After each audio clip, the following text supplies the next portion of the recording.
పరివారం నేను మీకు చూపించాను కదా, ఆవకాయ మాగాయ తీపి ఆవకాయ 3 పెట్టాను కదా, అది ఇవాళ 3వ రోజు అండి.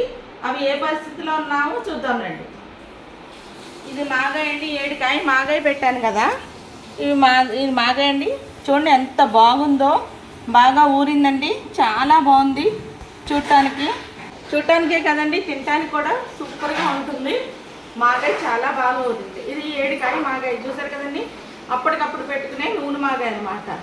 మీకు చెప్పాను పొద్దున్న ఒక పూట ఎండలో పెట్టి కలిపాను కదండి 7 కాయ, అదండి మాగాయ. ఇప్పుడు చూసారు కదండి ఎంత బాగుందో, ఇది మాగాయ. నెక్స్ట్ బెల్లపావకాయ చూపిస్తాను చూడండి. బెల్లపావకాయ మనం పెట్టినప్పుడు జెల్లీగా అనిపించింది, అవునా అండి? జెల్లీగా అనిపించింది, చూపించాను. 3వ రోజు ఉప్పుతో కలిసి ఉబ్బట దిగి చూడండి ఎంత బాగుందో. ఇది ఎన్నాళ్ళైనా నిల్వ ఉంటుందండి. ఇది బెల్లపావకాయ అండి.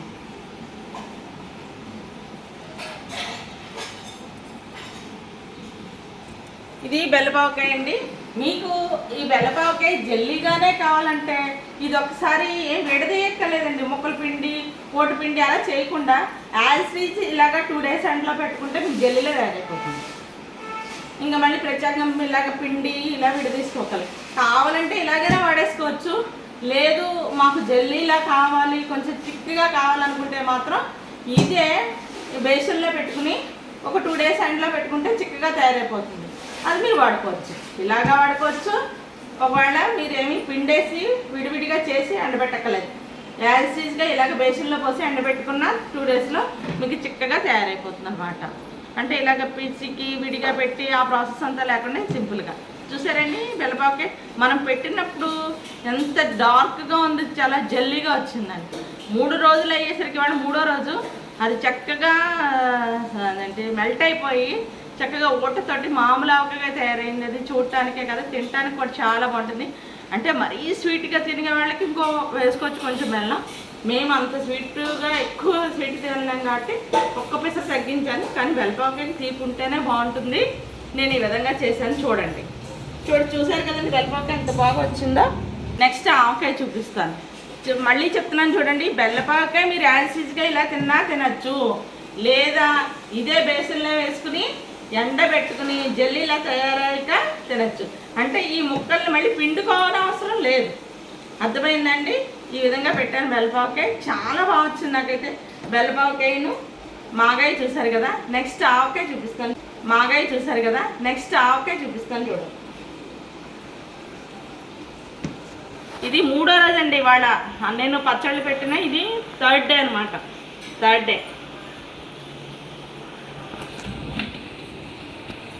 ఆవకాయ చూడండి ఎంత బాగా ఊటొచ్చిందో.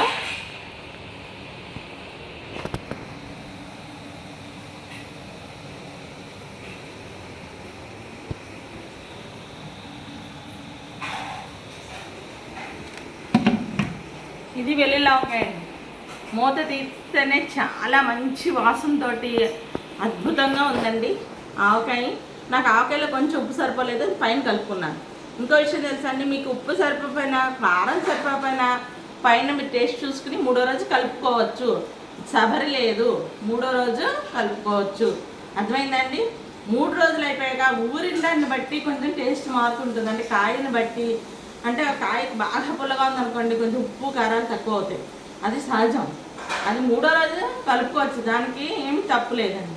పైన మనకి ఉప్పు సరిపోయినా కారం సరిపోయినా పైన కలుపుకోవచ్చు, ఏమీ పర్వాలేదు. నాకైతే అన్నీ కరెక్ట్గా సరిపోయింది. ఆవకాయలు కొద్దిగా ఉప్పు సరిపోలేదు, కొంచెం అనిపించింది నాకు, ఒక పిసరు వేసాను అంతే. మొత్తం అన్నీ నాకు యాసిడ్కి నేను ఎలాగైతే వేసానో అన్నీ అలా పర్ఫెక్ట్గా సరిపోయాయండి నాకు పచ్చళ్ళకి. 3 అయితే బాగా ఎక్సలెంట్గా కుదిరాయి నాకు. మాగాయ, తీపావకాయ, వెల్లుల్లి ఆవకాయ 3 కూడా బాగా కుదిరాయి అండి. థ్యాంక్స్ ఫర్ వాచింగ్ రాధా పరివారం. నెక్స్ట్ ఏంటంటే వాము మిర్చి పెడుతున్నాను నెక్స్ట్ వీడియోలో. మీరు తప్పకుండా చూసి నాకు కామెంట్స్ పెట్టి సబ్స్క్రైబ్ చేయాలని కోరుకుంటాను. థ్యాంక్స్ ఫర్ వాచింగ్ రాధా పరివారం. థ్యాంక్ యూ అండి. షేర్ అండ్ సబ్స్క్రైబ్ రాధా పరివారం ప్లీజ్, గంట కొట్టండి, ఓకేనా? మాగాయ ముక్కలు ఉప్పులో పోసాను కదండి, చూడండి అది 3వ రోజు ఊట వచ్చేసింది. ఊట వచ్చిందండి. ఆ ఊట నేను ఏం చేస్తానంటే ఇక ఇలా పిండుతున్నాను, మా వారి చేత ఇలా పిండిస్తున్నాను. ఒక పల్చటి క్లాత్లో వేసి అలా పిండేసి ఆ ముక్కలు విడిగా ఇందులో వేసేసుకుని డాబా మీద తీసుకెళ్ళి ఎండబెట్టేసుకుంటాను.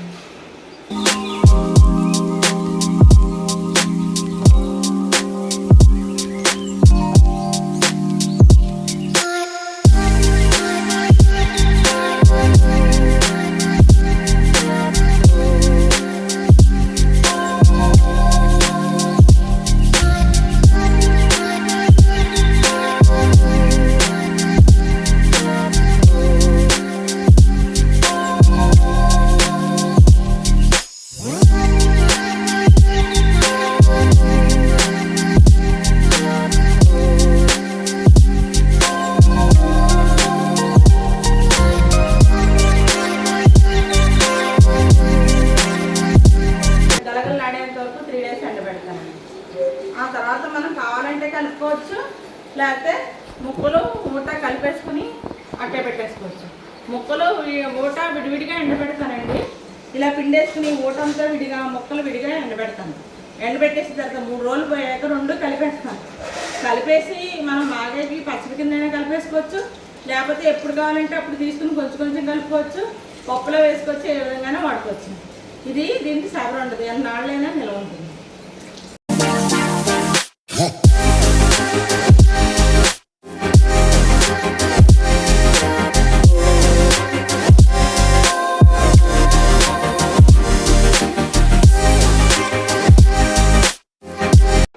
ఇక చూస్తున్నారు కదండి, పల్చని గుడ్డ తీసుకుని అందులో ముక్కలు వేసుకుని గట్టిగా పిండుకుని ఊటాను ముక్కలు వేరు చేసుకుని పైన ఎండబెట్టుకోవాలండి. ఇలా పల్చటి క్లాత్ అయితే మనకి ఊట తొందరగా దిగుతుందండి. పల్చటి నేనైతే చున్నీ తీసుకున్నాను, శుభ్రంగా ఉతుకుని ఎండబెట్టుకున్న చున్నీ తీసుకున్నాను. అది పల్చగా ఉంది కాబట్టి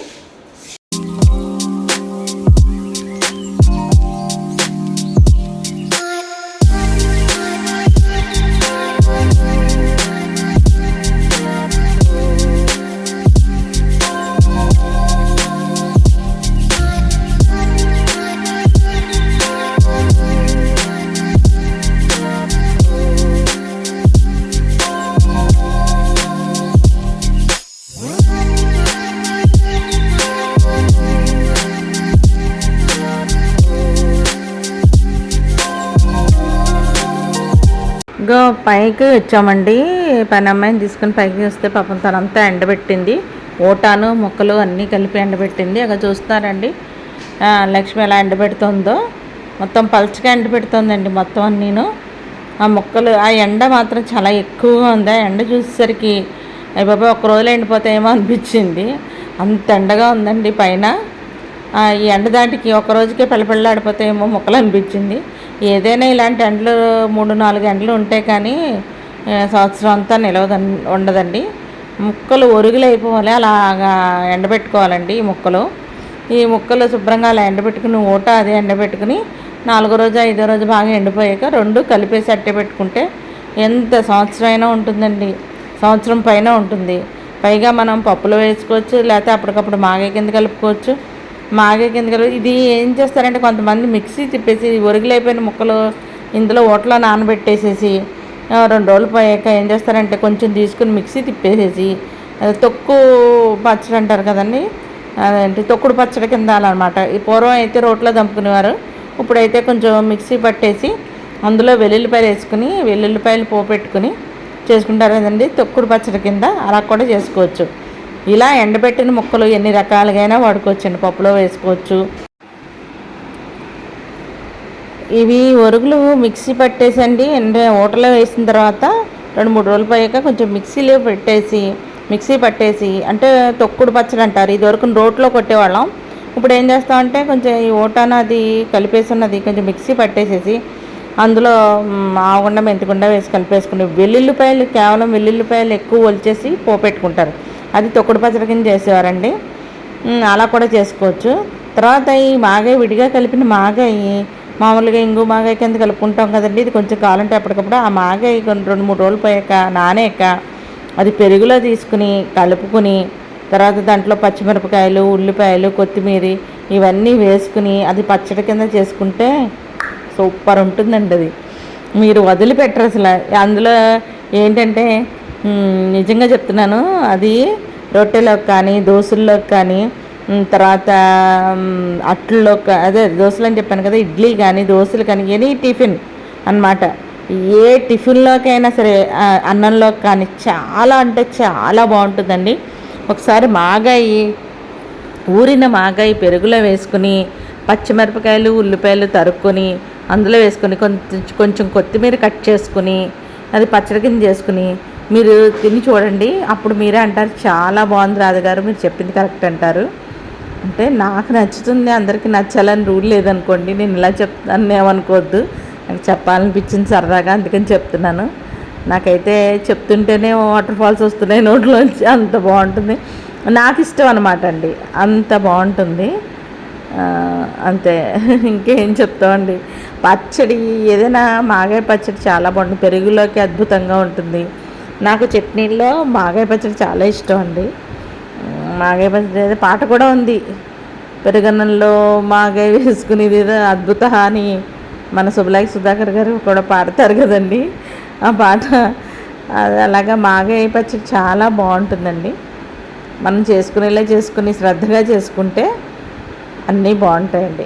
చేసుకునేలా చేసుకోవాలి అంతే. మీరు మాత్రం మా ఛానల్ని లైక్ చేసి షేర్ చేసి సబ్స్క్రైబ్ చేయడం మాత్రం మర్చిపోకండి. Please like share and subscribe Radha పరివారం. ఓకేనా? థ్యాంక్స్ ఫర్ వాచింగ్ రాధా పరివారం.